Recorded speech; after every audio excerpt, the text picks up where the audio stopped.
ஓம் நமோ நாராயணா.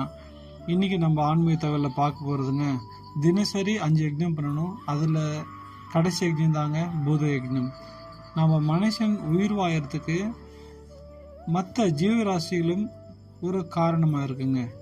எடுத்துக்காட்டாக ஒரு பசுமாடு எடுத்துக்காங்க, அது உங்களுக்கு பால் கொடுக்குது, அதனுடைய சாணம் நம்ம எருவாகவும் வருது. பல விஷயத்தில் பல ஜீவராசிகள் நமக்கு உறுதுணையாக இருக்குது, நம்ம உயிர் வாயறதுக்கும் நம்ம தினசரி வாழ்க்கையில் செய்கிற வேலைங்களுக்கும் சப்போர்ட்டாக.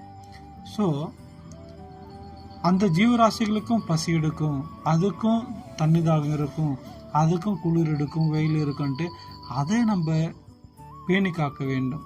இது தாங்க பூத யஜ்ஞம். எறும்புலிருந்து யானை வரையும் எது வேணாலும் எடுத்துக்கோங்க, எந்த ஜீவராசியும் எடுத்துக்கோங்க. அசையும் அனைத்து ஜீவராசிகளுக்கும் தன்னை போல பசிக்குமே, தன்னை போல தாகம் எடுக்குமே அன்ட்டு அதை கேர் பண்ணணுங்க.